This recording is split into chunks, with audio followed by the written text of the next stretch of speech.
Bueno, ante todo, buenas noches. Mi nombre es Enrique Guerrero González, soy abogado por la Universidad Garcilaso de la Vega, con maestría en Derecho del Trabajo por la Universidad Nacional Mayor de San Marcos, profesor de Derecho Administrativo y Derecho Laboral, tanto en la Universidad César Vallejo como en la Universidad Garcilaso de la Vega.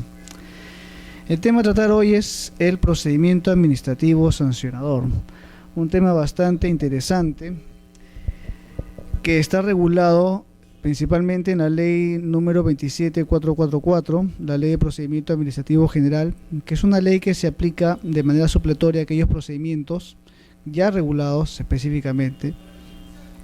Pero para poder analizar el tema del procedimiento administrativo sancionador, es necesario que veamos algunos puntos previos respecto a su naturaleza, a la facultad propiamente del Estado, las diferencias que existe entre el procedimiento administrativo sancionador con el procedimiento disciplinario, como también los principios que van a ser desarrollados en la presente sesión.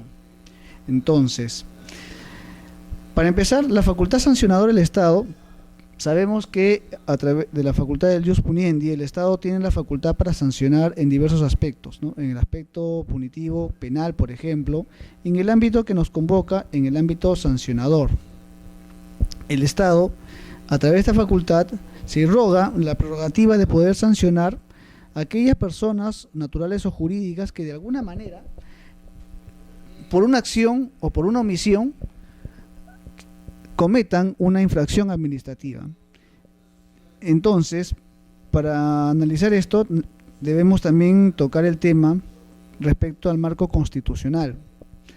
En la medida que esta es una facultad punitiva, sancionadora del Estado, entonces tenemos que también prever que esta facultad no es una facultad absoluta o un poder absoluto, sino que en la medida que el Estado se irroga la facultad de sancionar en el ámbito administrativo, que de alguna manera puede conllevar a limitaciones en los derechos de los administrados, tanto en el ámbito como persona natural como persona jurídica, entonces es necesario también prever que esta facultad no es absoluto. Por eso es que tenemos que analizar pues el marco constitucional.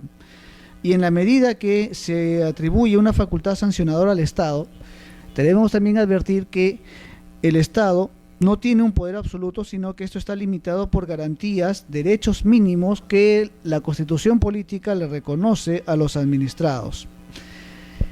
En tal sentido, la limitación a esta facultad o a este poder que tiene el Estado precisamente lo constituye la dignidad de la persona, como también las garantías mínimas que en este caso analiza la Constitución política o prevé la Constitución política. En el ámbito del procedimiento sancionador, este se remite, pues, como estamos señalando, al respeto a la dignidad de la persona, que es básico, es elemental, y que esto permite y garantiza también al ciudadano, al administrado, prever que el Estado nunca va a poder atribuirse un poder absoluto, ni menos a través de la facultad sancionadora mellar la dignidad de la persona. En segundo término, tenemos aquellas garantías o principios que están inherentes, comprendidos en la Constitución política, principalmente el principio del debido proceso. El debido proceso está considerado en la Constitución política como una garantía de la administración de justicia. No está considerado, es cierto, como un derecho fundamental de la persona, pero sí está considerado como una garantía de la administración de justicia. Y el debido proceso constituye, pues, las facultades o el derecho mínimo que tiene el ciudadano para poder participar en un procedimiento administrativo. En este caso, acceder al procedimiento, como también acceder a las garantías propias inherentes del procedimiento. Pero también el debido proceso le permite al ciudadano que pueda exponer libremente sus argumentos sin ninguna limitación. No significa que el exponer vaya a tener la posibilidad de ser absuelto de los cargos que se le imputan en un procedimiento administrativo sancionador, pero tiene total libertad para exponer todos los argumentos que estime convenientes a su derecho. Como también el debido proceso le garantiza al administrado la posibilidad de ofrecer pruebas, como también producir pruebas. Es decir, presenta las pruebas que considera convenientes, pero también esta garantía le permite la producción de pruebas durante el procedimiento, que significa que aquellas pruebas que no las cuenta a la mano de manera inmediata, a través del procedimiento administrativo sancionador, pueden ser actuadas por la autoridad administrativa a fin de que se produzcan pruebas. Y a través de la prueba, la actividad probatoria, obviamente el administrado va a tener pues la garantía de producirle certeza a la autoridad administrativa respecto de los hechos o derechos que está invocando. De manera tal que el debido proceso, pues, como derecho fundamental, le permite al ciudadano acceder libremente a la administración pública, le permite invocar los fundamentos, argumentos que estime conveniente a su derecho, le permite ofrecer pruebas, producir pruebas, y a través del debido proceso se garantiza que el ciudadano pueda obtener una decisión no solamente arreglada a derecho, sino que vamos más allá, que el debido proceso no solamente garantiza que la sentencia o la resolución esté acorde al marco legal, porque también puede hacer caso que el marco legal contenga vicios de inconstitucionalidad. En este caso, el debido proceso va más allá. Como garantía fundamental, permite que el ciudadano obtenga no solamente una decisión fundada en derechos, sino que también sea respetuosa de sus derechos fundamentales como tal. En este caso, pues, vemos que el marco constitucional es importantísimo para el caso del procedimiento administrativo sancionador, en la medida que constituyen garantías mínimas que tienen que ser observadas por la autoridad administrativa al momento de aperturar el procedimiento administrativo, como también durante el desarrollo de este procedimiento, así como también al momento de imponer alguna sanción, dado el carácter sancionador de este procedimiento. Respecto a la naturaleza del procedimiento administrativo sancionador, tenemos que señalar que su naturaleza es o se deriva de la facultad punitiva del Estado, del jus puniendi del Estado, pero esta naturaleza también implica garantías a favor del ciudadano, del administrado. Tenemos que destacar que el carácter oficioso del procedimiento administrativo con relación al procedimiento administrativo general, en la medida que el procedimiento sancionador se apertura de oficio, ya sea por una denuncia o instancia de la autoridad, pero siempre se apertura de oficio, se inicia de oficio.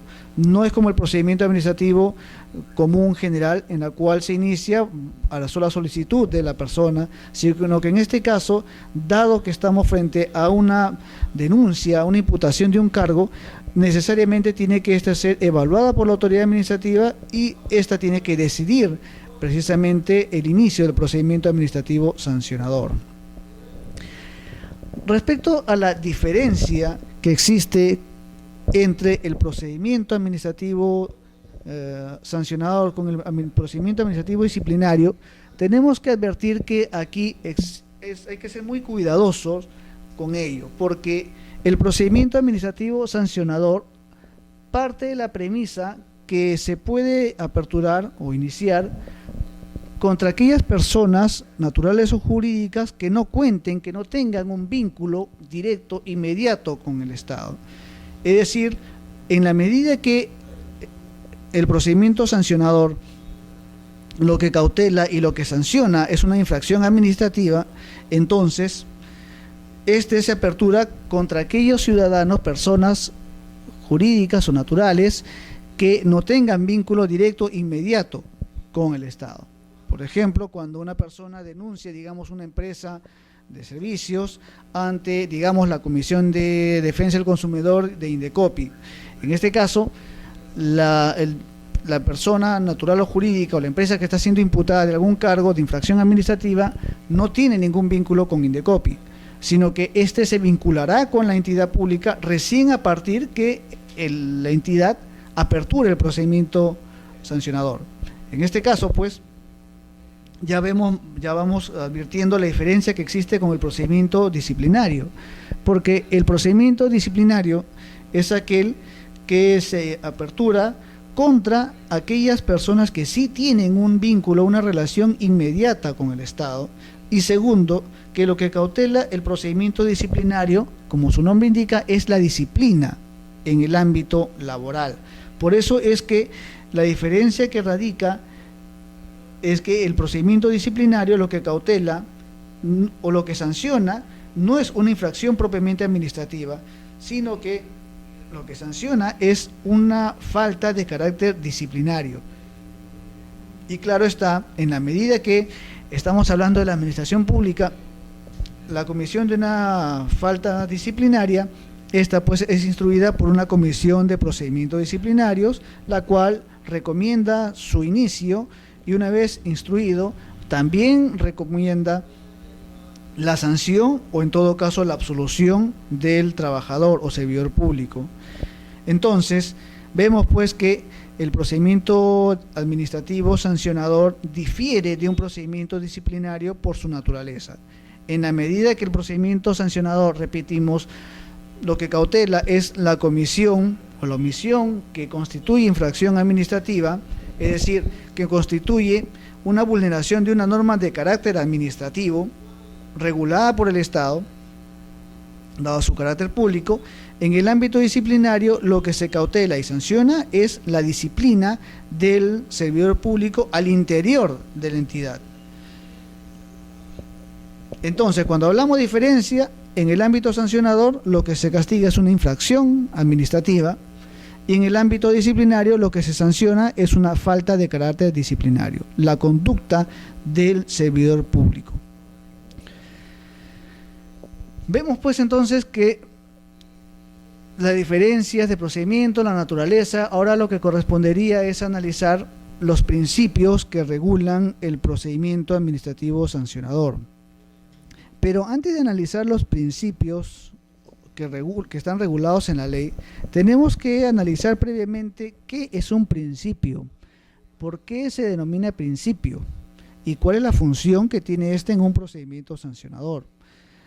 Decimos esto porque si no conocemos la naturaleza de un principio, entonces va a ser muy difícil que podamos entender cada principio, la función de cada principio que está previsto en la Ley de Procedimiento Administrativo General. En este caso, los principios como tal, su naturaleza, permite al ciudadano, permite al derecho guiar, orientarle, porque en la medida que el principio sirve como principios rectores, guías, líneas, directrices, entonces, en caso de vacíos de la norma, los principios precisamente van a salvar estos vacíos y van a orientar a la autoridad cómo debe resolver, cuánto debe resolver en lo que respecta a la imposición de sanciones. Esto es muy importante porque esto permite establecer que el procedimiento administrativo de ahora difiere mucho del procedimiento administrativo de antaño, porque la función de los principios le exige a la autoridad analizar debidamente cada hecho a fin de imponer la sanción correspondiente. Vemos pues que el procedimiento administrativo de ahora ya no es el procedimiento de antaño, donde a tabla rasa se imponía una sanción, o peor aún, no había una directriz, una línea que le permita a la autoridad ejercer determinada función como interpretador, como operador jurídico. En este caso, pues, los principios tienen una facultad o una función, en primer lugar, interpretativa, porque en la medida que exista algún vacío normativo, los principios van a permitir interpretar determinada normativa. Va a permitir a la autoridad analizar las instituciones jurídicas que están siendo tratadas en un procedimiento administrativo a fin de que pueda entender mejor el sentido de la norma, los alcances de la norma, como también las limitaciones que puede haber de un derecho o de la propia norma frente al ciudadano. Pero también los principios nos permiten integrar las normas.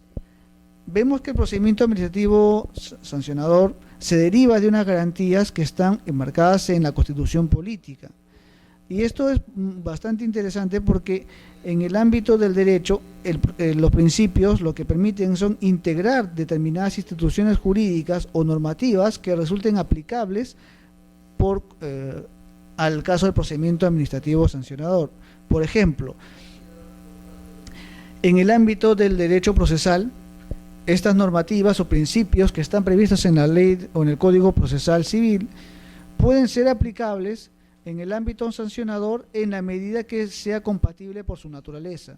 O sea, no necesariamente por supletoriedad, sino que en el ámbito administrativo los principios que regula el Código Procesal Civil o el derecho procesal se aplican en función a que sean compatibles. Y esto es gracias a que los principios en materia administrativa permiten integrar una norma de carácter procesal con una norma de carácter administrativo, siempre y cuando, claro está, sea compatible con la naturaleza de cada procedimiento que está siendo objeto de análisis.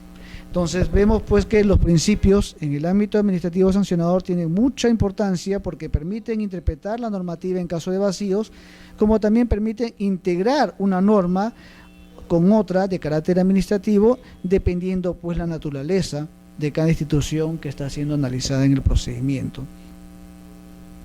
Vemos también que en el ámbito administrativo sancionador tenemos un carácter supletorio, y este se debe a que los principios que regulan el procedimiento sancionador se pueden aplicar también al procedimiento disciplinario. Sabemos que la diferencia radica pues en que el procedimiento disciplinario cautela y sanciona faltas de carácter como tal en base a una inconducta del servidor público. Sin embargo, el procedimiento disciplinario necesita también a su vez ser nutrido de aquellos principios del procedimiento sancionador, en cuanto constituyen ambos la facultad punitiva del Estado, pero al integrar los principios sancionadores al procedimiento disciplinario, este también se va a nutrir de las garantías propias del procedimiento sancionador, de manera tal que la arbitrariedad va a ser pues limitada, va a ser neutralizada por efecto de estos principios administrativos. Entonces, analizado estas cuestiones previas, dada la brevedad del tiempo, pasaremos a analizar los principios que regula el procedimiento administrativo sancionador. En primer orden, la ley, estos principios están regulados en la ley del procedimiento administrativo general, la ley 27444, lo cual no tiene el carácter taxativo, sino que en la medida que existan otros principios previstos en la doctrina administrativa o en la casuística, en la jurisprudencia, estos pueden ser incorporados a cada procedimiento en la medida que sean compatibles, ¿no? Incluso principios de carácter procesal también se pueden incorporar a un procedimiento sancionador en la medida que también resulte compatible con la naturaleza. En primer orden tenemos el principio de legalidad. ¿Qué significa el principio de legalidad? Tenemos que remitirnos aquí también al principio de legalidad general que prevé la Ley de Procedimiento Administrativo General. La legalidad sabemos bien que es el reconocimiento, el sometimiento de la autoridad administrativa al marco normativo. En otros países, por ejemplo, se habla del principio de juridicidad, no se habla de legalidad, se habla de juridicidad. Pero en el ámbito peruano se ha hablado de legalidad. Y en el caso peruano se habla de legalidad, sin embargo, el principio de legalidad implica el sometimiento, la sumisión de la autoridad a las normas que prevé en primer orden la Constitución, luego la ley, luego reglamentos y demás normativas en carácter administrativo, o también normativas que no sean administrativas pero que sean aplicables, ¿no?, como fuentes del derecho.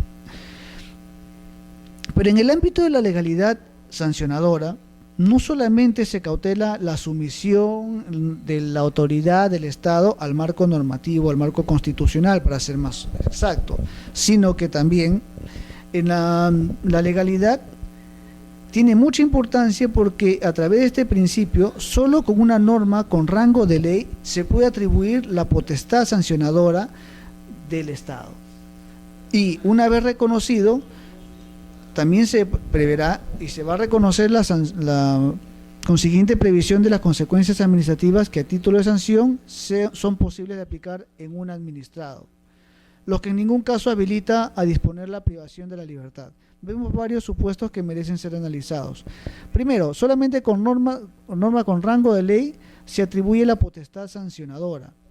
O sea, solamente una norma de carácter legal le atribuye la potestad para sancionar.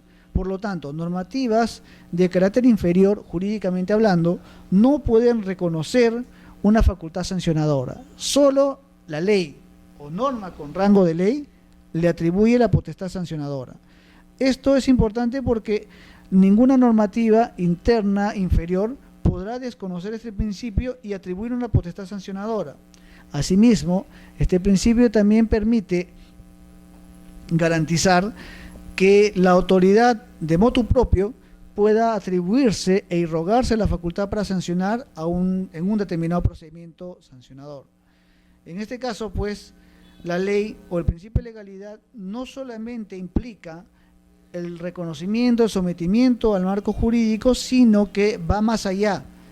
Es decir, solo por una norma con rango de ley, decreto legislativo, decreto ley, puede atribuirse la potestad sancionadora, pero también con una norma de rango legal se puede atribuir la previsión y las consecuencias administrativas que a título de sanción sea posible aplicar en un administrado.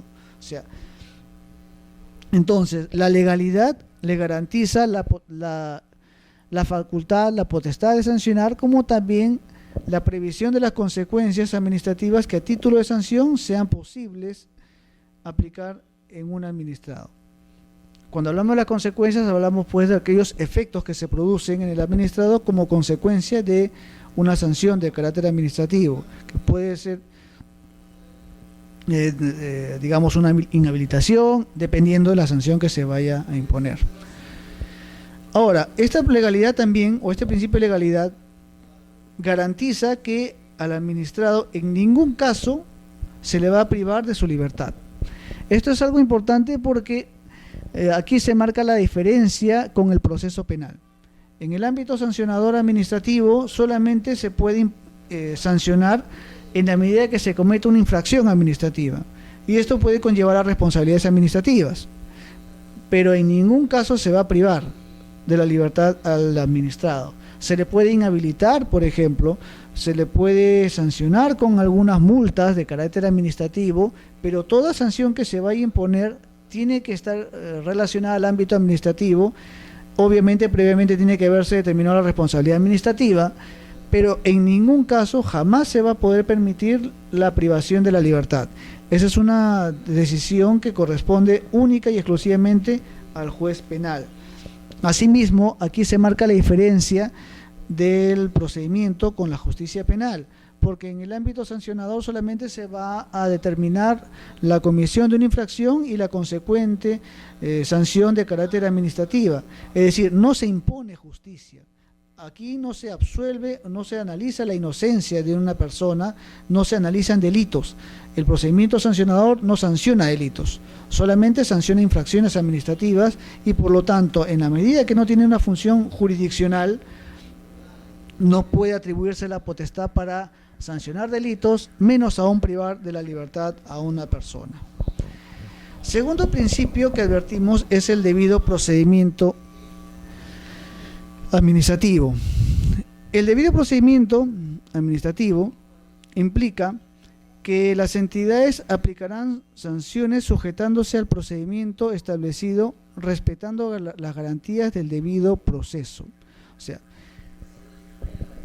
se garantiza que solamente se va a imponer sanciones en la medida que se sujete al procedimiento establecido, respetando las garantías del debido proceso. O sea, vemos acá que el debido procedimiento se remite a su vez a las garantías del debido proceso que está consagrada en la Constitución Política del Estado. Como señalábamos hace unos momentos, vemos entonces pues que para que exista un debido procedimiento se tiene que respetar en primer lugar pues el acceso al procedimiento, la garantía de poder incorporarse al procedimiento, como también gozar de las garantías dentro del procedimiento. O sea, se garantiza el ingreso, como también las garantías dentro del procedimiento.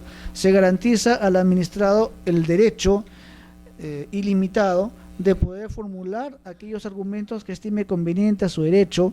Se le garantiza al administrado que éste va a presentar los medios probatorios a fin de producir certeza en la autoridad administrativa respecto a los cargos que se le están imputando.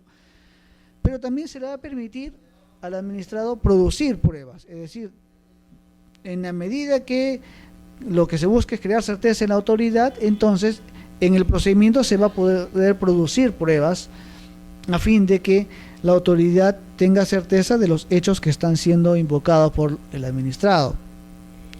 También estas garantías permiten que el administrado obtenga una decisión, no solamente arreglar el hecho, porque como decíamos hace unos momentos, la decisión puede ser que esté basada en una norma que a su vez sea inconstitucional, que limite derechos. Entonces, lo que tiene que salvaguardar la autoridad es que la sanción que se va a imponer también a su vez sea respetuosa de la dignidad de la persona, que sea una sanción que respete las garantías mínimas del ciudadano que están previstas en la Constitución política. Por eso es que los principios, repetimos, son muy importantes, porque limitan la arbitrariedad, limitan el carácter absoluto que pueda algunos pensar respecto al procedimiento. Entonces el procedimiento pues no es absoluto, no es ilimitado, sino que estas garantías limitan, valga la redundancia, el carácter absoluto, y a su vez se presenta pues como un corte garantista frente al administrado. Entonces vemos pues que el debido procedimiento como principio se remite a su vez al debido proceso, que es una garantía de corte procesal propia del derecho procesal, pero que incorporada al procedimiento se constituye como el debido procedimiento. Tercer principio, tenemos la razonabilidad. Este principio significa, o para empezar, la razonabilidad, antes de analizar el principio, tenemos que ver que razonabilidad significa equidad, proporcionalidad, que exista una equidad entre los mecanismos, las facultades que tiene la autoridad administrativa con la finalidad a su vez. Tiene que haber una equidad entre los instrumentos, los mecanismos, los medios que tiene la autoridad con la finalidad pública que salvaguarda. Por eso es que tiene que haber equidad frente a los medios con relación a la finalidad que cautela. Si no se observa, si no se cumple esta equidad que tiene que ver entre el mecanismo, la potestad, la competencia de la autoridad con relación a la finalidad pública que salvaguarda, entonces no habrá razonabilidad. Esto es muy importante porque la autoridad tiene que prever, tiene que anticiparse, de manera que la sanción que vaya a imponer sea equitativa, sea razonable y no constituya ventajas que puedan de alguna manera también inobservar una finalidad pública. Estos principios se aplican mucho en el ámbito disciplinario. Recordaremos que no hace mucho hubo un caso bastante emblemático sobre una sentencia del Tribunal Constitucional en la cual se declaraba nula una sanción impuesta por un gobierno municipal sobre un trabajador que se le imputaba haber acudido en estado de ebriedad. El detalle fue que la sanción se impone cuando la ebriedad es reiterada, y en el caso que se analizó no había reiterancia, era una sola vez que había concurrido, pero tampoco se acreditó que había estado en estado de ebriedad. La persona nunca se acreditó porque no se hicieron los exámenes toxicológicos correspondientes, pero sin embargo la autoridad municipal decidió destituir, era un caso de un servidor público, y se destituyó pues al servidor público. Entonces el Tribunal Constitucional precisamente analizó la sanción y vio pues que la sanción era demasiado desproporcional. ¿Por qué razón? Porque primero que no había reiterancia, segundo no había alterado el orden interno del trabajo, tercero no se había acreditado que haya estado en estado de ebriedad. Entonces, frente a ello, no se podía aperturar un procedimiento disciplinario, menos aún se podía destituir. Además, en el supuesto que haya estado, digamos, con un ligero grado de alcohol, en el supuesto, si lo vamos a destituir por un hecho mínimo, que no hay reiterancia, entonces ¿qué sanción correspondería a aquellos que ya son reiterados y que sí cumplen los supuestos de sanción que prevé la falta administrativa y disciplinaria? Entonces vemos pues que el principio de razonabilidad nos ayuda a poder establecer los mecanismos o una relación entre el mecanismo, la facultad, la competencia frente a la finalidad pública que se pretende salvaguardar. Entonces la razonabilidad, por eso es que hablamos que significa equidad, equilibrio entre lo que se persigue y las facultades para lograr esa finalidad.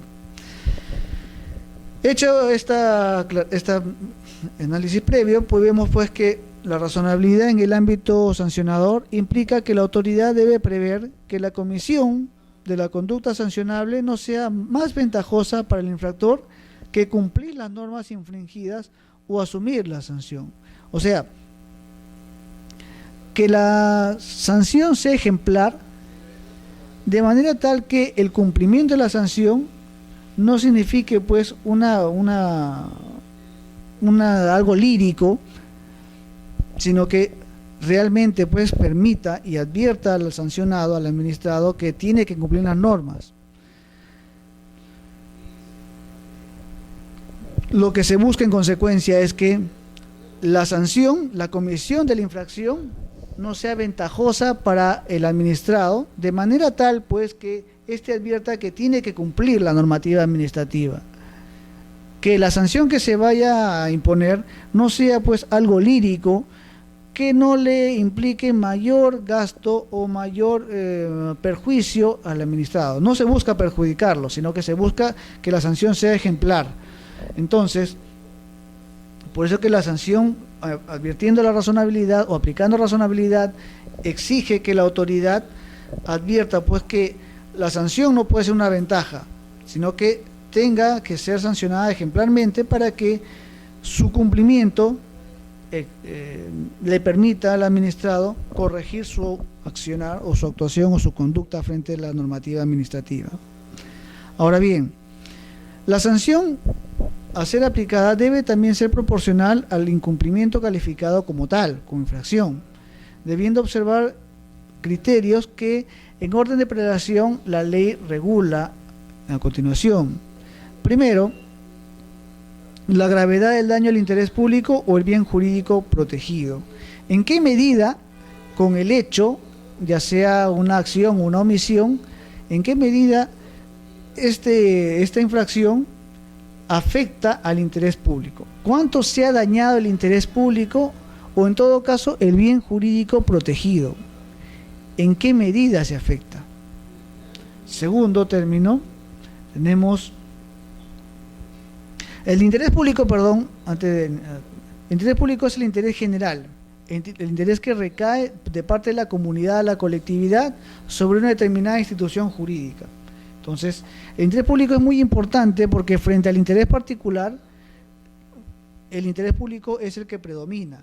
No significa que el interés público desconozca un interés particular, sino que éste se impone, tiene una particularidad o una importancia frente al interés particular y por lo tanto éste se impone. No es que suprima, no es que derogue, no es que desconozca el interés particular, sino que el interés público se impone frente al interés particular.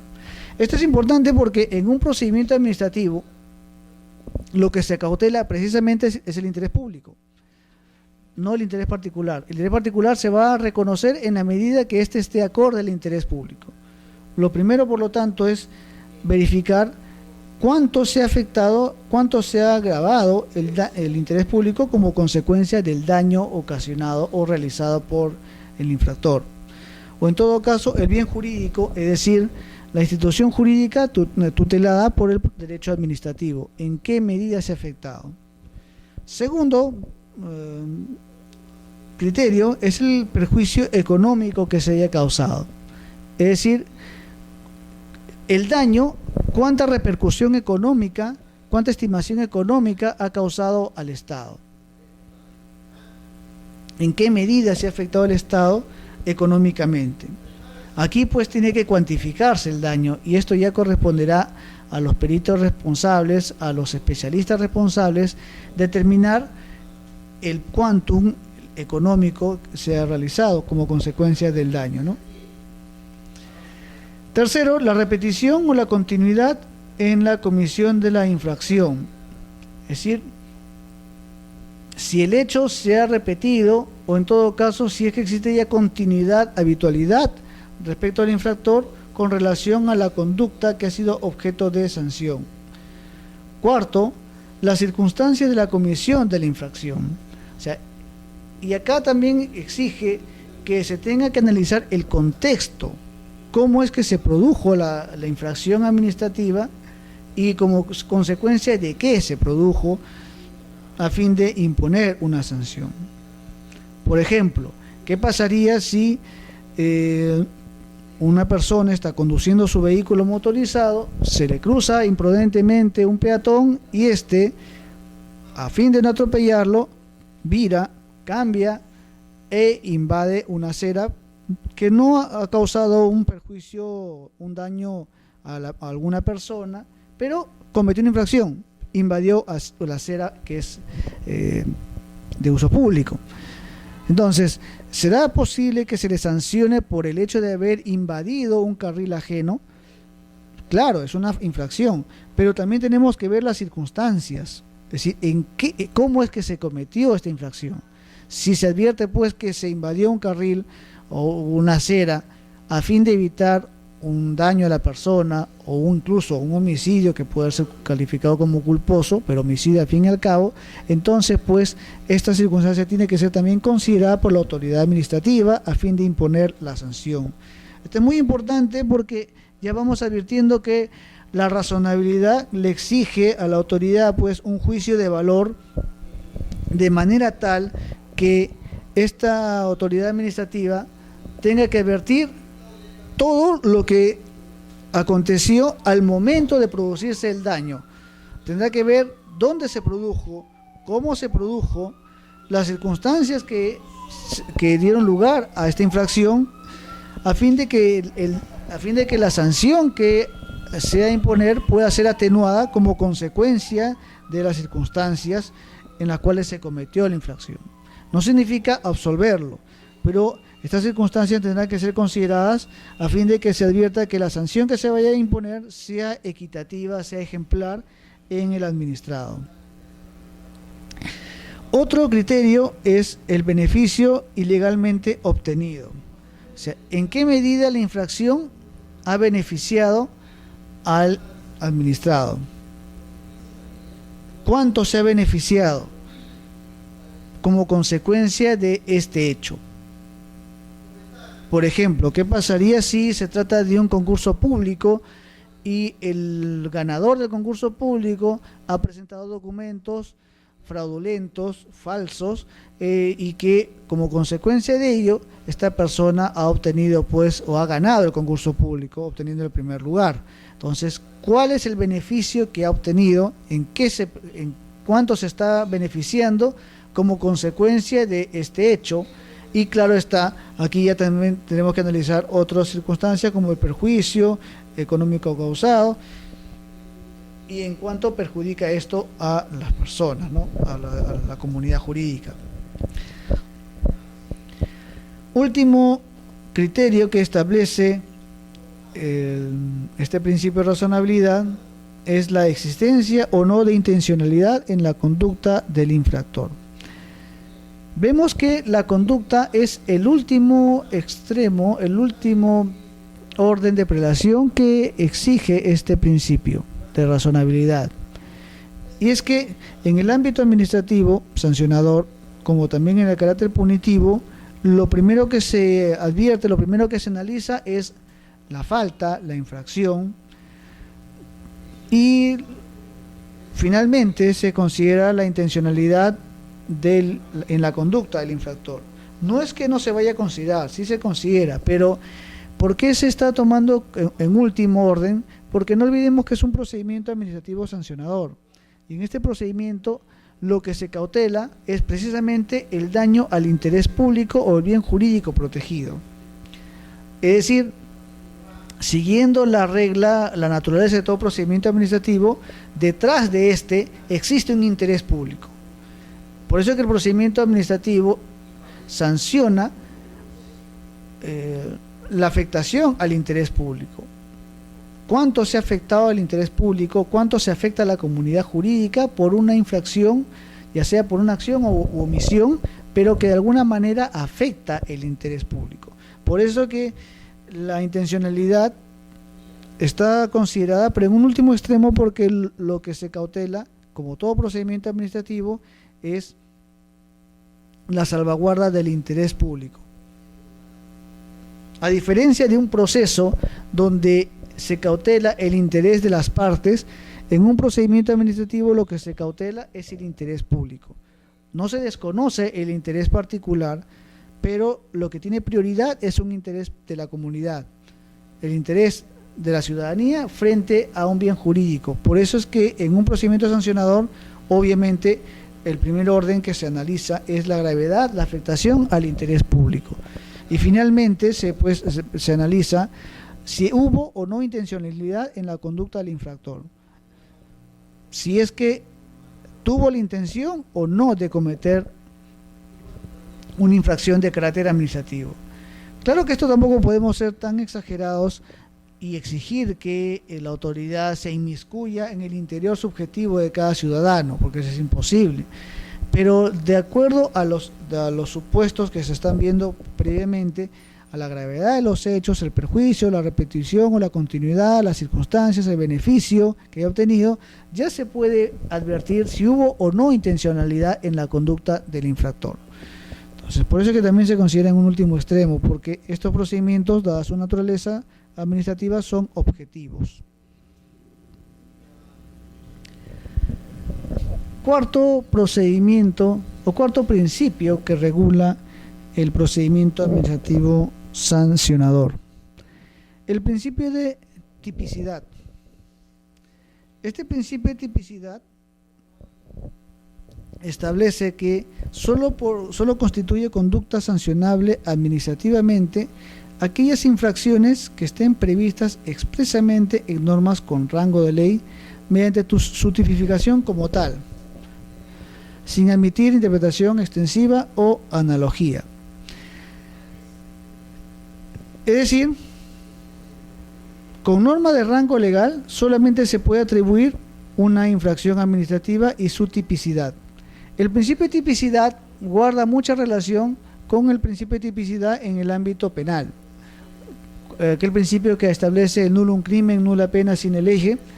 Es un principio en el ámbito penal que también se advierte en el ámbito administrativo sancionador, así como el ámbito procesal penal, que establece que no hay pena, no hay sanción sin una ley previa.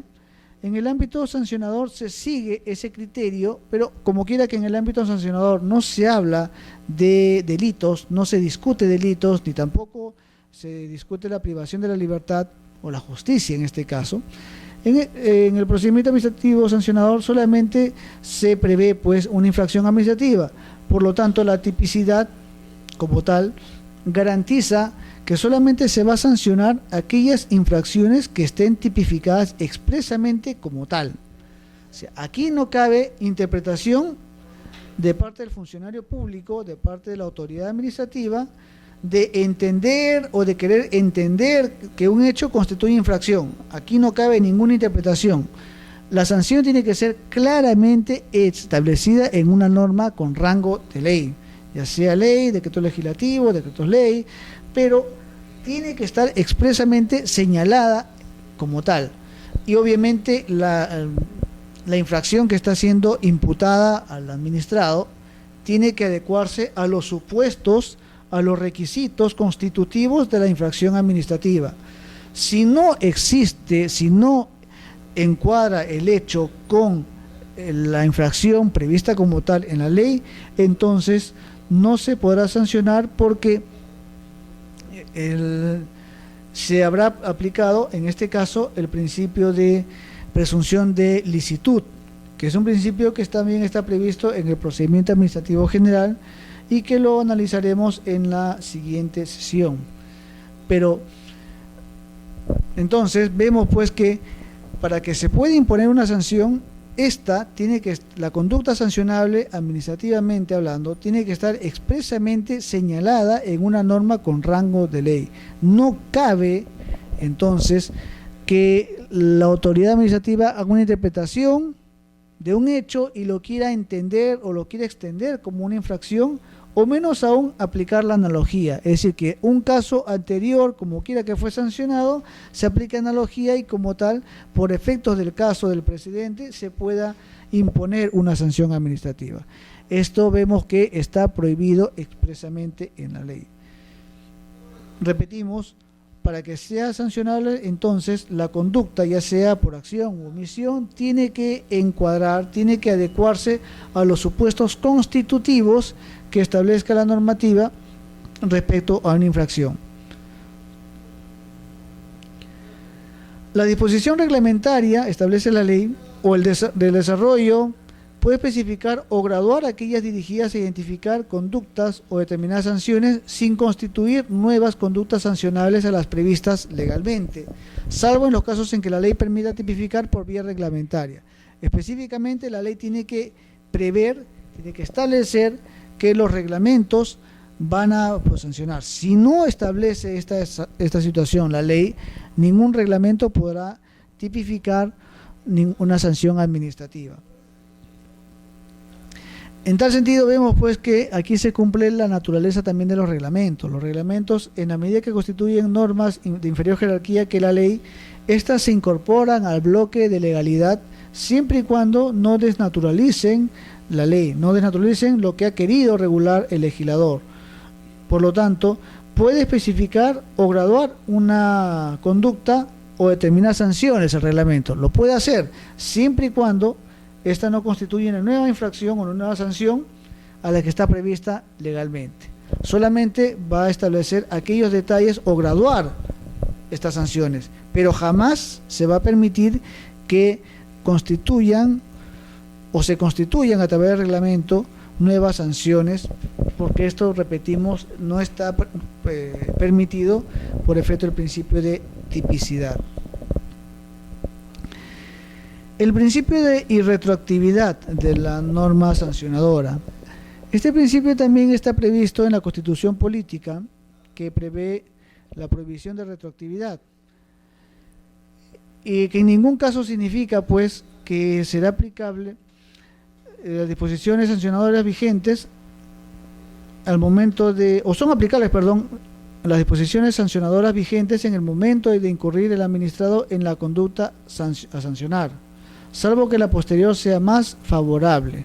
Aquí seguimos el principio pues de retroactividad de la norma penal que está prevista en la Constitución Política, de manera tal que siguiendo el criterio normativo constitucional, las normas son aplicables a futuro, no se puede aplicar de manera retroactiva. En ningún caso se permite aplicarla, salvo que la posterior norma esta sea favorable al reo. En el ámbito administrativo se sigue igual criterio, de manera que la norma administrativa sancionadora será aplicable al hecho, al momento que se produzca la conducta infractora. Es decir, es una norma que se aplicará a futuro. Jamás se puede aplicar a los hechos anteriores a su dación, a su promulgación. Salvo, repetimos, salvo que la nueva norma sea más beneficiosa, más favorable, en este caso al administrado. En ese caso sí se podrá retrotraer a los hechos anteriores, ¿no? Pero en ningún caso, repetimos, se podrá aplicar de manera retroactiva. Curso de infracciones. Este es un principio que también es aplicable o se deriva del derecho procesal en general, y que también sigue la tendencia del sistema punitivo peruano, cuando exista pues un hecho que califique como más de una sanción.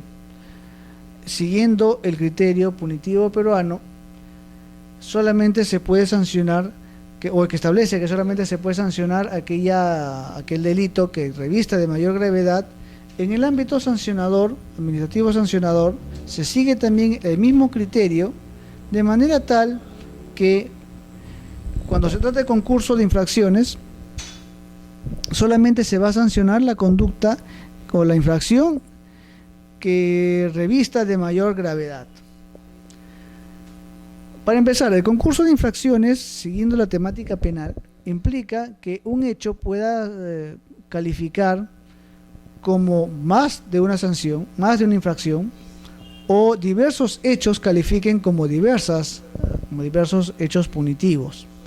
En el primer caso, estamos hablando de un concurso ideal, es decir, cuando un solo hecho califica como más de una infracción, y en el segundo caso, un concurso real, cuando diversos hechos califican como diversas sanciones de carácter punitivo. En el caso del ámbito administrativo sancionador, vemos pues que se sigue la tendencia del concurso ideal, que también prevé el Código Penal y el derecho penal peruano. Es decir, lo que se va a sancionar es aquella infracción que sea de mayor gravedad. No significa que no se va a reconocer, no significa que vamos a desconocer la sanción, los hechos o las infracciones que haya cometido el administrado. Se va a reconocer en la respectiva resolución, se va a establecer las diversas infracciones que ha cometido el administrado, pero estas, en virtud al concurso de infracciones, no se van a acumular. No tiene ese carácter acumulativo de que una sanción se suma a otra y otra y otra y otra. No. O sea, siguiendo la tendencia penal, se va a reconocer en la resolución correspondiente las diversas infracciones que se ha cometido como consecuencia de este hecho, pero la que va a ser sancionable va a ser aquella infracción que revista de mayor gravedad. Entonces, se sigue la tendencia punitiva peruana y por lo tanto nos encontramos ante un concurso ideal de infracciones administrativas, de manera tal que cuando una misma conducta califica como más de una infracción, se aplicará la sanción prevista para la infracción de mayor gravedad, sin perjuicio que pueda exigirse las demás responsabilidades que establezcan las leyes correspondientes. Aquí estamos hablando también ya de otro criterio, que son las demás, o exigirse las demás responsabilidades que establezcan las leyes. El procedimiento administrativo sancionador, en virtud de este principio, permite establecer que no es un procedimiento que excluya, sino más bien que contribuya al esclarecimiento de otro tipo de responsabilidades. Por lo tanto, el procedimiento sancionador permite que, sin perjuicio de su apertura, instrucción y consecuente sanción, el procedimiento sancionador puede ir a la par de aquellos procedimientos o procesos que establezcan responsabilidades de otro tipo. Es decir, lo que salvaguarda este principio es que, no obstante la sanción que se vaya a imponer, esto queda al margen de las responsabilidades que se deriven de este hecho. Otro tipo de responsabilidades, estamos hablando en consecuencia de aquella responsabilidad penal, estamos hablando de aquella responsabilidad civil, estamos hablando de aquella otra responsabilidad que puede ser de carácter incluso laboral. ¿Por qué razón? Primer orden, veamos. Si es que este hecho administrativo, de alguna manera ha causado un perjuicio económico en el Estado o en otro administrado o en un ciudadano común que no ha participado en el procedimiento administrativo, entonces la responsabilidad civil tendrá que ser dilucidada, tendrá que ser analizada, no en un procedimiento administrativo, porque no olvidemos que el procedimiento administrativo no puede ser objeto o no se atribuye la competencia administrativa para efectos de responsabilidades civiles. No tiene competencia como tal, sino que el procedimiento solamente va a dejar a salvo el derecho de aquellas personas para que inicien la responsabilidad civil. Y esta responsabilidad civil va a tener que ser analizada, discutida, dilucidada ante un juez especializado en lo civil a través del proceso correspondiente, un proceso de responsabilidad, ya sea responsabilidad contractual o extracontractual, por lo general extracontractual. Entonces, este concurso prevé pues que se puede exigir las diversas responsabilidades. Ya estamos viendo que en el ámbito civil un hecho que constituye infracción administrativa puede conllevar a una responsabilidad civil. Pero vemos también que este hecho puede conllevar a responsabilidades penales. Por ejemplo, el caso que citamos hace unos momentos, que señalamos que una persona se presenta a un concurso público de méritos, a fin de obtener una determinada plaza en una entidad pública. En este caso, si es que se advierte que esta persona presentó documentación falsa, entonces, para el concurso público, digamos a través de la Ley de Contrataciones del Estado, para prestar un servicio público, se le va a aperturar un procedimiento sancionador, se le impondrá la consecuente sanción administrativa que puede conllevar la inhabilitación, pero el hecho de haber presentado documentación falsa no significa que va a ser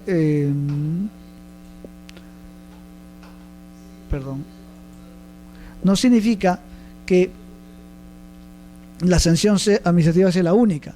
El hecho de haber presentado documentación falsa constituye también un delito y el procedimiento sancionador dejará a salvo la responsabilidad penal que tendrá que ser pues iniciada por el fiscal o perseguida por el fiscal penal correspondiente, dado que este pues tiene la carga de la acción penal, la acción penal recae en su persona.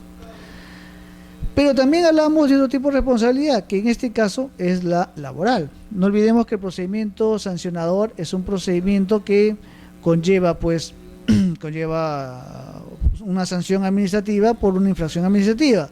Pero digamos que en un procedimiento sancionador el administrado es un servidor público de otra entidad, puede darse el caso. Entonces, la inhabilitación que se le vaya a imponer puede también derivar en una responsabilidad de corte laboral, porque el ser sancionado puede también generar pues otro tipo de responsabilidades, que en este caso laboral. Vemos en consecuencia que el concurso de infracciones, como principio, no limita la posibilidad para que se puedan aperturar otro tipo de responsabilidades, ya sea civil, ya sea penal. Esto se debe a que, conforme podremos advertir, el procedimiento sigue el principio de la autonomía de responsabilidades. Es decir, que a través del principio de autonomía de responsabilidades, un hecho que califique como una infracción puede dar lugar a una responsabilidad de carácter civil, puede dar lugar a una responsabilidad de carácter penal.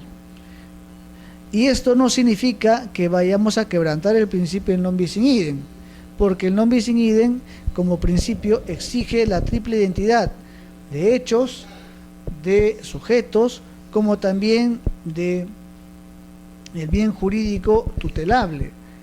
Entonces, no necesariamente podemos o se aplicará el non bis in idem, no necesariamente. Por lo general es muy difícil, porque las responsabilidades en cada procedimiento salvaguardan bienes jurídicos distintos.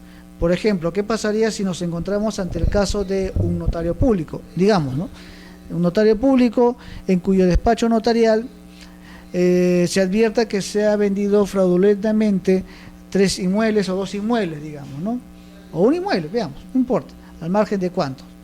Entonces, en el procedimiento sancionador que se le aperture ante el colegio de notarios respectivos, esto no significa que vaya a excluir la acción penal, sino que la acción penal correrá en cuerda separada en la vía penal correspondiente, y en la vía administrativa también será sancionada. Ahora, este hecho puede dar lugar a que también exista una responsabilidad civil, porque el haber vendido ante su despacho un bien que en perjuicio del titular real, este perjuicio económico también tiene que ser indemnizable. Si es que existe participación del notario, si existe complicidad en el ámbito penal, esto puede dar lugar a una responsabilidad de corte civil, y a su vez también puede haber una responsabilidad administrativa. Por ejemplo, digamos que en el colegio de notarios respectivos este señor notario, que ya ha sido sancionado penalmente, está en proceso civil por indemnización. Digamos que este señor notario deduce pues una excepción de non bis in idem a fin de que se archive el procedimiento administrativo, porque ya ha sido sancionado penalmente. Entonces, cabe la posibilidad, habría que analizar pues si es que estas responsabilidades encajan en el non bis in idem, encuadran en los requisitos o presupuestos del non bis in idem. Estamos hablando de un hecho en el cual ha participado un notario público, Seguimos el ejemplo. Entonces, vemos que existe identidad de sujetos. El procedimiento administrativo sancionador ha sido aperturado, iniciado e instruido por una venta fraudulenta que se cometió en el despacho de un notario. Y esto a su vez ha dado lugar a un proceso penal. Entonces, los hechos también son idénticos. Hay identidad de sujetos y hechos en consecuencia. Pero tenemos que analizar si es que el bien jurídico tutelable que salvaguarda el non bis in idem es el mismo. Aquí tenemos que analizar cuál es el bien jurídico que está siendo objeto de análisis en un proceso penal o ha sido objeto de sanción. En este caso estamos hablando del patrimonio. El bien jurídico es el patrimonio. En el ámbito sancionador ante el colegio de notarios respectivos, ¿cuál será el bien jurídico tutelable? Es la fe pública. Entonces, vemos que en el ámbito administrativo el bien jurídico es distinto del bien jurídico tutelable en el ámbito penal. Por lo tanto, no se habría vulnerado el principio del non bis in idem. Por lo tanto, este principio del concurso de infracciones permite pues que la sanción no excluya las otras responsabilidades que se puede derivar de un mismo hecho. Por lo tanto, un hecho puede tener responsabilidad administrativa en primer orden porque es lo que nos comprende en este momento al procedimiento sancionador, pero este mismo hecho a su vez puede también generar una responsabilidad de tipo civil, como también puede generar una responsabilidad de tipo penal. Ahora, ¿significa que el procedimiento sancionador tiene que suspenderse, tiene que archivarse? Aquí existe un tema que es bastante interesante, porque de acuerdo a la ley orgánica del Poder Judicial, un procedimiento administrativo cuya resolución dependa de lo que se decida en un proceso penal, obviamente tiene que ser suspendido hasta que se resuelva el proceso penal. Eso establece la ley orgánica del Poder Judicial. O sea, se da preferencia a la judicialidad, de lo cual estamos de acuerdo. Sin embargo, la tendencia que establece el procedimiento administrativo a través de la Ley de Procedimiento Administrativo General es que este no se archive, no se suspenda por el hecho de haberse aperturado un proceso penal.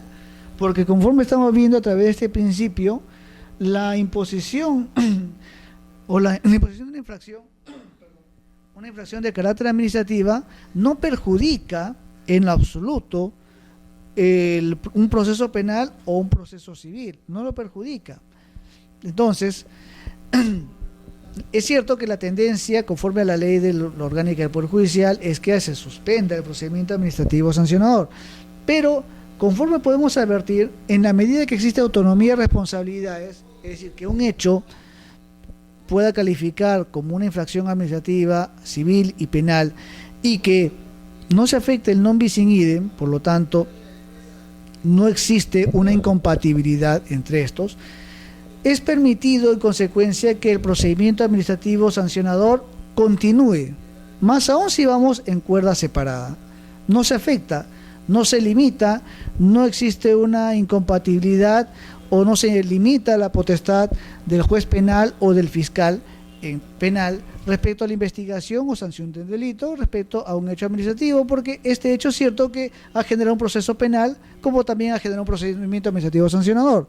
Sin embargo, la naturaleza de ambos, proceso y procedimiento, en la medida que son distintas y salvaguarda una finalidad pública y un bien jurídico distinto, entonces es más bien saludable que continúe cada proceso. De manera tal que incluso lo que se pueda instruir, lo que se pueda resolver o sancionar en el ámbito sancionador administrativo, puede a su vez también coadyuvar a esclarecer los hechos que están siendo enfocados, analizados o instruidos en un proceso penal.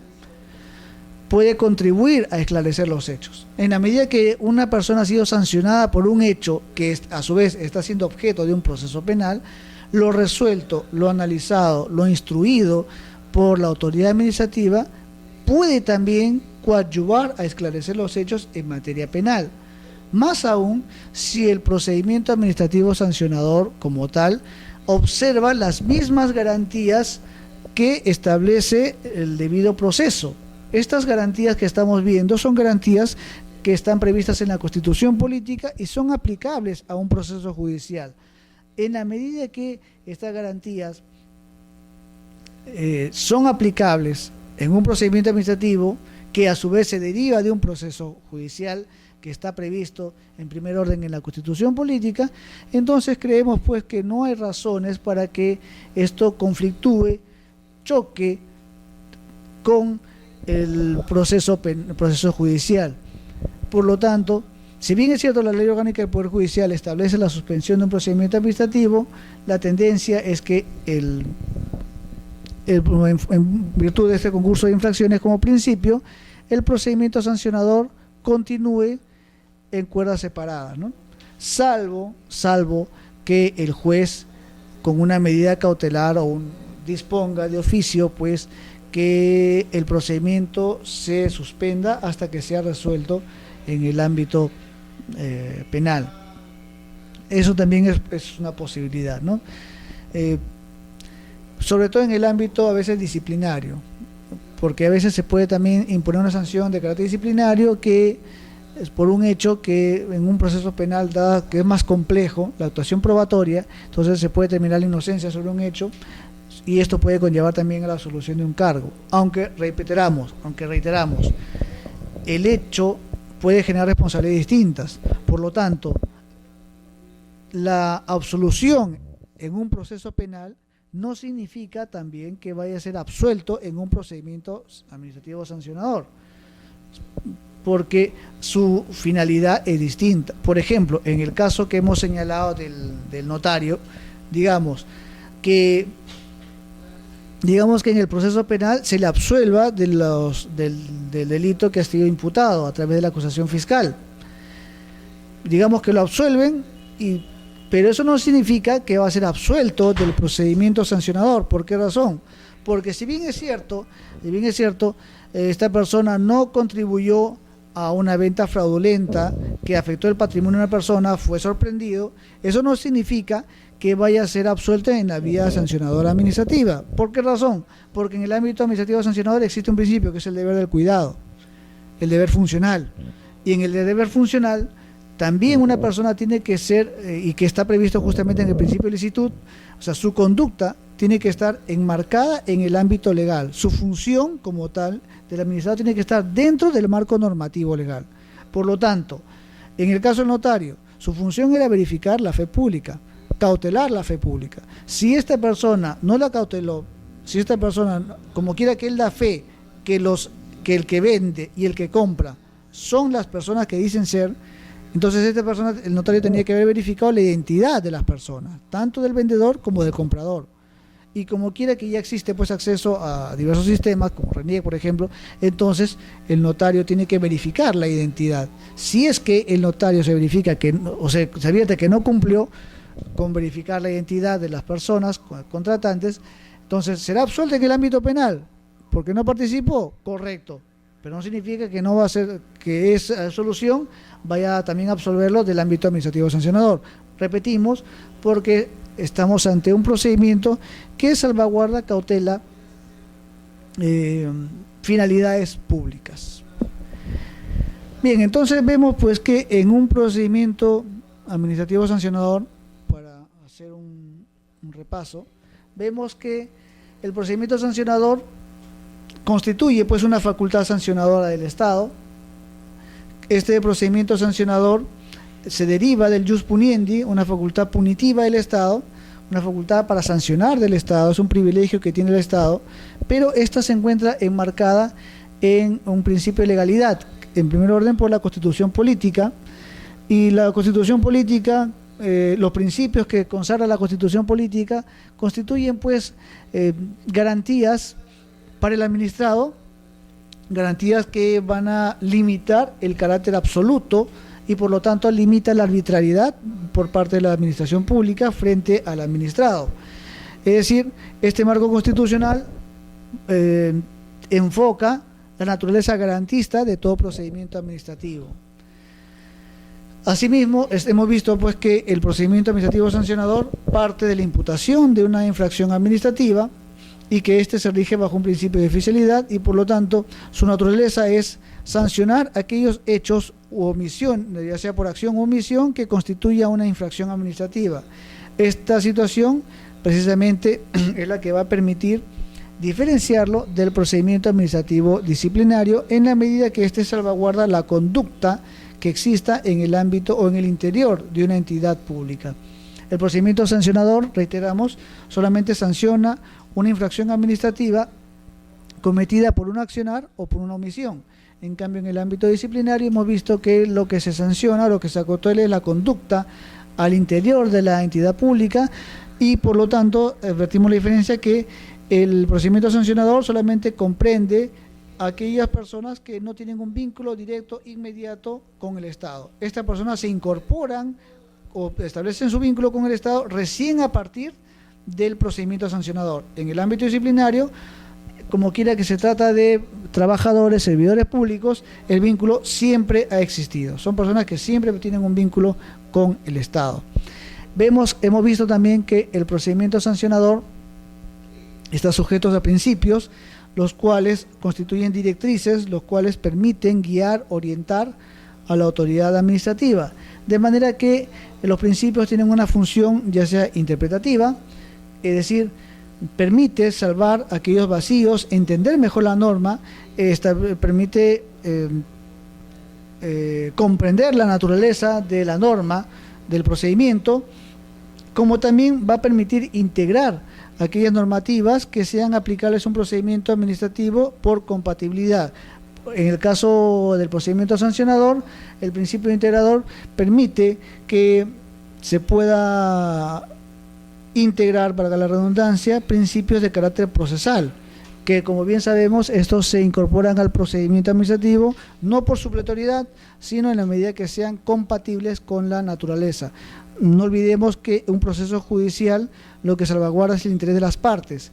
En cambio, en un procedimiento administrativo lo que se salvaguarda es el interés público. Por eso es que el ámbito integrador permite que se incorpore principios de carácter procesal siempre y cuando esto resulte compatible con la naturaleza pública del procedimiento administrativo.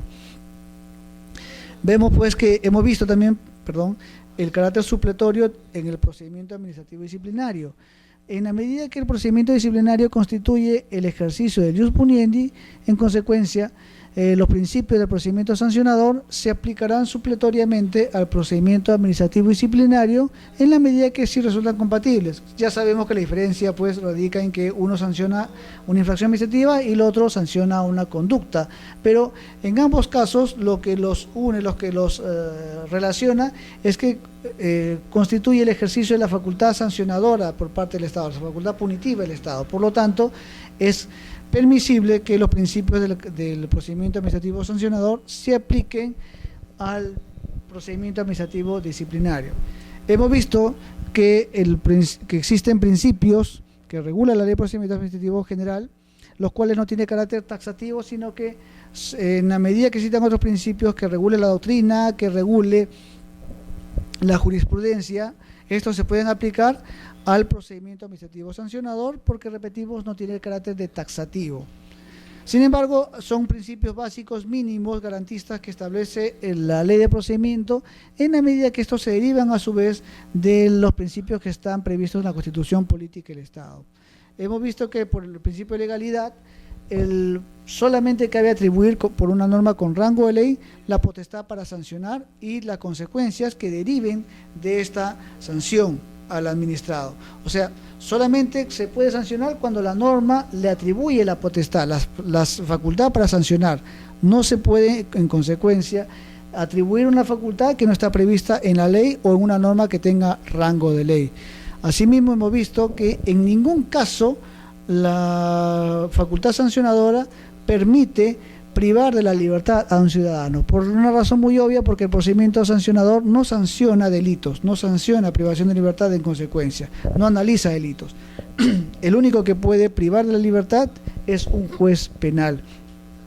no una autoridad administrativa. Más aún si en un procedimiento sancionador no se discute delitos, solamente se discute infracciones de carácter administrativo.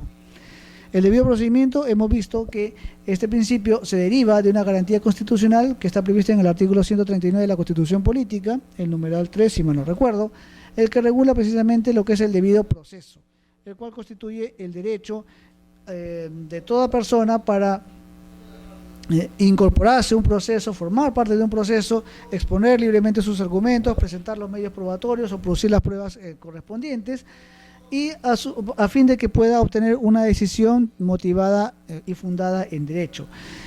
Pero más allá, el debido proceso no solamente tiene que buscar una sanción que esté arreglada de derecho, sino que también sea respetuosa de los derechos fundamentales de la persona, o sea, de la dignidad de la persona, que es el límite precisamente de la facultad sancionadora del Estado.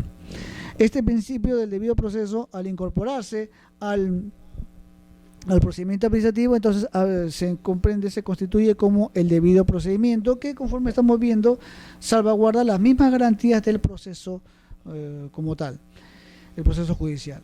Hemos visto el principio de razonabilidad, que implica equidad, que implica que la sanción que se vaya a imponer sea una sanción que sea equitativa, que los medios que se vayan a utilizar en un procedimiento sancionador sean equitativos, razonables, proporcionales en consecuencia a la finalidad pública que se busca. En el ámbito sancionador, razonabilidad implica que la conducta sancionable no sea más ventajosa para el infractor que cumplir la norma. O sea, que no sea lírico, que no sea, digamos, un saludo lírico, como se dice criolmente, un saludo a la bandera, la norma sancionadora, que sea la sanción ejemplar. Por lo tanto, la conducta sancionable, el hecho mismo, no puede ser una ventaja frente a la sanción que se vaya a imponer. Por eso es que tiene también una finalidad para, para que el ciudadano recapacite y se dé cuenta que es preferible cumplir la norma que incumplirla. Hemos visto también que esta razonabilidad comprende varios supuestos: la gravedad del daño, hemos visto el perjuicio económico, la gravedad del daño de interés público, o sea, cuánto se afecta a la comunidad jurídica, el perjuicio económico causado como consecuencia de infracción, la repetición o continuidad, repetición en un solo hecho, continuidad que exista conducta, intenciones de cometer diversas infracciones por parte del infractor, las circunstancias que se cometió la infracción, o sea, el contexto que se cometió la infracción, el beneficio que ha obtenido ilegalmente el infractor, como también la existencia o no de intencionalidad en la conducta del infractor. En lo que es tipicidad, hemos visto que solamente se puede sancionar administrativamente aquellas infracciones que están previstas como tal en una ley o norma con rango de ley. Entonces, ya sea una ley, ya sea un decreto legislativo o un decreto ley, solamente se puede sancionar aquellas inconductas que estén previstas especialmente como tal. No se permite, por lo tanto, la interpretación extensiva, ni tampoco se permite la analogía. Un reglamento hemos visto que puede graduar, puede especificar una conducta sancionable administrativamente. Sin embargo, el reglamento no puede desnaturalizar la ley, ni tampoco puede significar la constitución de nuevos ilícitos en materia administrativa. Hemos visto también que existe un principio de irretroactividad que significa, siguiendo la tendencia punitiva peruana, que ninguna sanción se puede aplicar de manera retroactiva, es decir, no se puede aplicar a los hechos anteriores a la vigencia de la ley, sino que, siguiendo la tendencia peruana, las sanciones se pueden aplicar y se deben aplicar a futuro.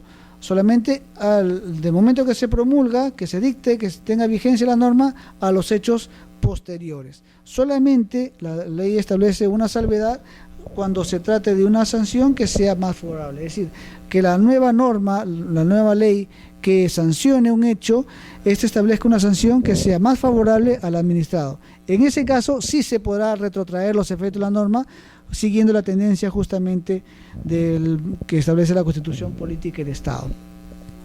Finalmente hemos visto también pues que existe un concurso de infracciones que, siguiendo la tendencia del derecho penal peruano, este concurso es un concurso ideal, un concurso que solamente sanciona la conducta que sea calificada como más grave.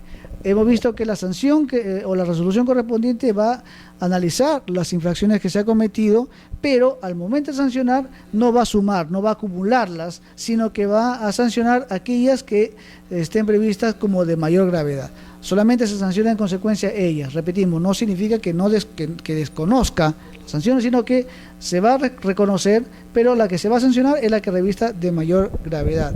Sin perjuicio de ello, la ley también establece que al margen de la responsabilidad administrativa se puede exigir las otras responsabilidades que establezcan las leyes. Esto se deriva porque, conforme hemos visto, un hecho, una infracción administrativa puede conllevar a su vez a una responsabilidad de carácter civil, una responsabilidad de carácter penal o incluso una responsabilidad que pueda tener influencia e incidencia en el ámbito laboral. En este caso, vemos pues que se puede atribuir diversas responsabilidades en base al principio de autonomía de responsabilidades que también está previsto en la Ley de Procedimiento Administrativo General, y que esto a su vez no significa quebrantar el principio del non bis in idem, porque conforme hemos visto, el principio del non bis in idem implica una triple identidad de hechos, de sujetos, como también que el bien jurídico tutelable sea idéntico. Hemos citado incluso un caso en el cual nos ha permitido advertir que un solo hecho puede generar una responsabilidad administrativa, puede generar responsabilidad civil y puede generar responsabilidad penal. Estos hechos, por lo tanto, en virtud del principio de autonomía y responsabilidades, no conflictúan con la responsabilidad administrativa. También hemos visto que en el ámbito procesal penal, siguiendo la tendencia de la Ley Orgánica del Poder Judicial, tiene preeminencia la judicialidad. Sin embargo, la tendencia, y conforme hemos visto que estos principios están enmarcados, tienen una raíz que es la Constitución política, no existe pues razones como para disponer como a prima facie que el procedimiento administrativo se suspenda frente a un proceso penal. Por el contrario, es más beneficioso porque un procedimiento administrativo sancionador, que es mucho más breve que un proceso penal, puede coadyuvar a establecer responsabilidades en un proceso penal. Sabemos que la sanción naturaleza es distinta, pero el hecho, en la medida que se esclarezca en el ámbito administrativo, puede conllevar a una responsabilidad o coadyuvar al esclarecimiento de los hechos en materia penal. Y viceversa, los hechos que están siendo investigados en un proceso penal o que están, por ejemplo, en materia fiscal, si es que no tiene grado de reserva, claro está, puede también a su vez coadyuvar a esclarecer los hechos que están siendo analizados, instruidos en un proceso penal, un proceso administrativo sancionador. Vemos en consecuencia que el procedimiento sancionador contribuye a esclarecer los hechos en un proceso penal, como también puede contribuir a esclarecer los hechos en un procedimiento o en un proceso civil por responsabilidad, que es la responsabilidad patrimonial.